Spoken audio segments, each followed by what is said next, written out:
Bismillahirrahmanirrahim. Assalamualaikum warahmatullahi wabarakatuh.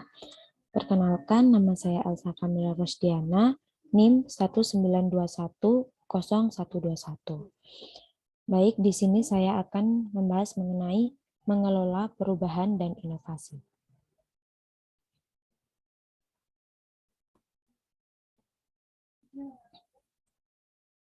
Pengertian perubahan. Menurut Potts dan Lamarsh, perubahan merupakan pergeseran dari keadaan sekarang suatu organisasi menuju keadaan yang diinginkan di masa depan. Perubahan dari keadaan sekarang tersebut dilihat dari struktur, proses, orang, dan budaya. Kemudian, menurut Wibowo, perubahan adalah suatu proses secara sistematis dalam menerapkan pengetahuan, sarana, dan sumber daya yang diperlukan untuk mempengaruhi perubahan pada orang yang akan terkena dampak dari proses perubahan tersebut. Kemudian menurut Lewin, perubahan merupakan dapat terjadi karena munculnya tekanan-tekanan terhadap organisasi, individu, ataupun kelompok. Selanjutnya yakni proses perubahan. Dalam prosesnya, perubahan ini memiliki dua kekuatan, yakni kekuatan eksternal dan kekuatan internal. Perubahan organisasi terjadi karena kekuatan eksternal seperti sistem politik, ekonomi, teknologi, pasar, dan nilai-nilai. Kemudian kenaikan biaya dan kelangkaan berbagai sumber daya alam, kemudian keamanan karyawan dan peraturan-peraturan anti polusi, boikot, pelanggaran adalah contoh-contoh dari faktor eksternal. Kemudian kekuatan internal, kekuatan pengubah internal merupakan hasil dari faktor-faktor seperti tujuan, strategi, kebijaksanaan, manajerial, dan teknologi baru, serta sikap dan perilaku para karyawan.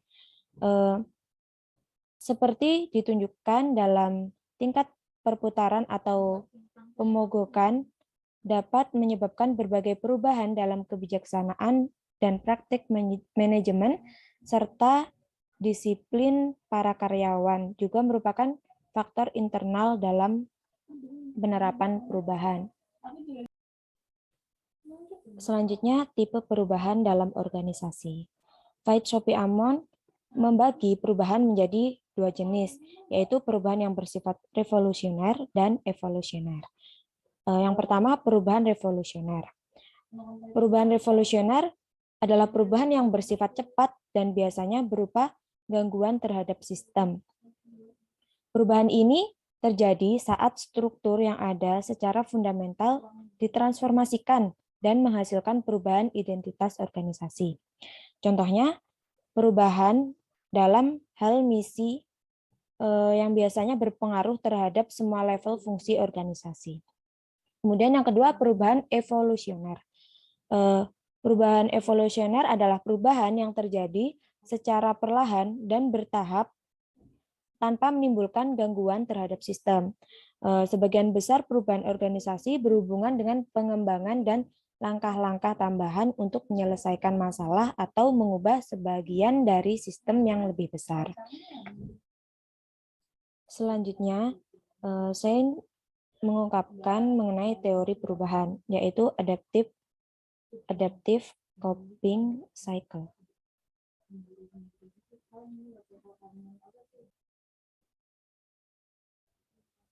Selanjutnya, saya mengungkapkan mengenai teori perubahannya, yaitu adaptive coping cycle, yang memiliki 5 tahap yang terjadi secara simultan, yaitu yang pertama, merasakan perubahan di beberapa bagian dari lingkungan internal dan juga eksternal.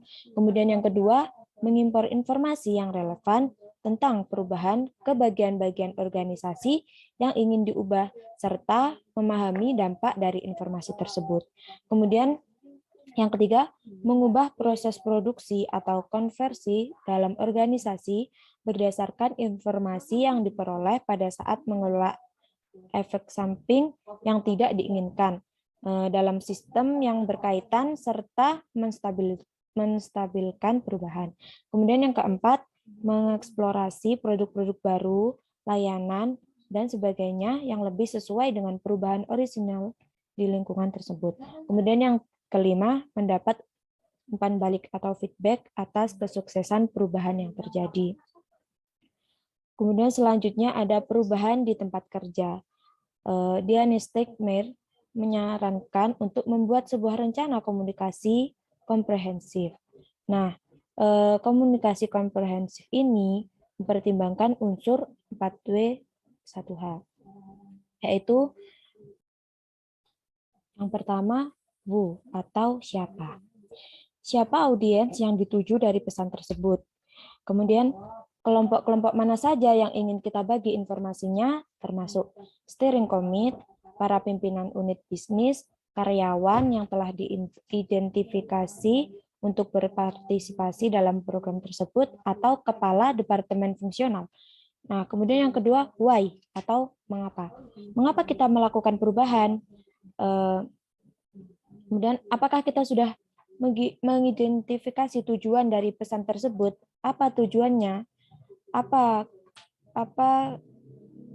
Apakah kita hendak untuk menyelesaikannya? Nah, kemudian selanjutnya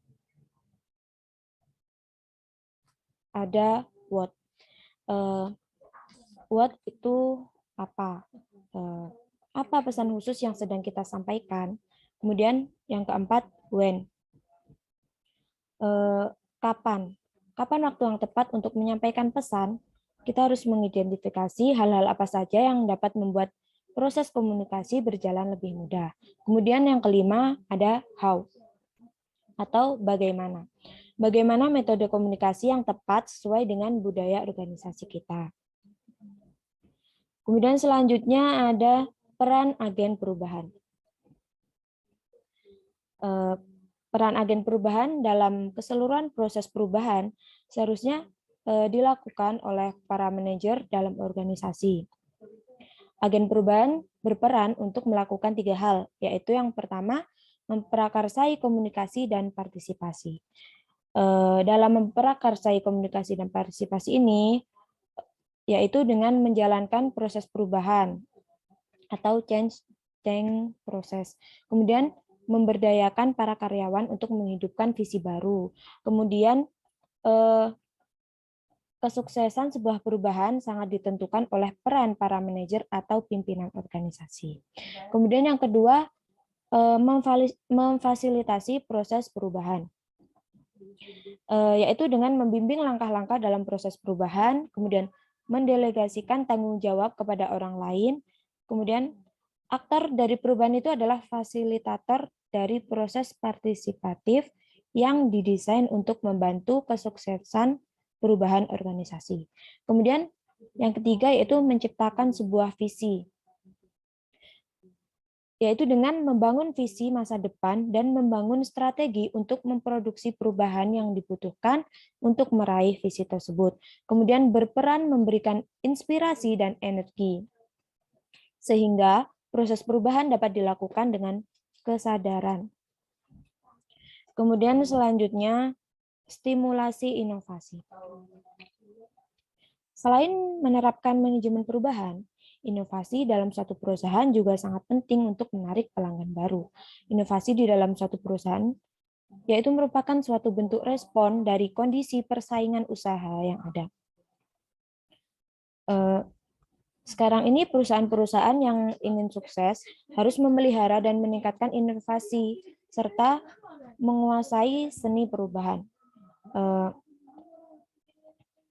Kemudian menstimulasi kreativitas, inovasi, dan toleransi para karyawan atau pendidik untuk suatu perubahan menjadi tantangan bagi para manajer maupun pemimpin penentu kebijakan pendidikan. Kemudian bidang perilaku organisasi di sini adalah memberikan berbagai kekayaan ide dan teknik untuk membantu merealisasikan tujuan tersebut dengan menyediakan organisasi pendidikan yang menghargai kreativitas inovasi dan merespon berbagai perubahan sehingga kualitas yang tinggi tetap terjaga dan terpelihara. Kemudian selanjutnya Michael E. McGill merumuskan tentang pengembangan organisasi. Setiap organisasi di dalam tubuhnya sendiri membutuhkan alat untuk merubah sifat-sifatnya agar bisa menyesuaikan diri dengan gejolak lingkungan yang tak pernah berhenti. Alat untuk perubahan ini akhirnya ada pada pimpinan, dan keefektifan alat ini tergantung pada kecakapan para pimpinan untuk memudahkan perubahan. Kemudian pengembangan organisasi adalah suatu proses sadar dan terencana untuk mengembangkan kemampuan suatu organisasi, sehingga mencapai dan mempertahankan suatu tingkat optimum prestasi yang diukur berdasarkan efisiensi, efektivitas, dan kesehatan organisasi. Baiklah, mungkin cukup sekian dari saya. Terima kasih. Wassalamualaikum warahmatullahi wabarakatuh.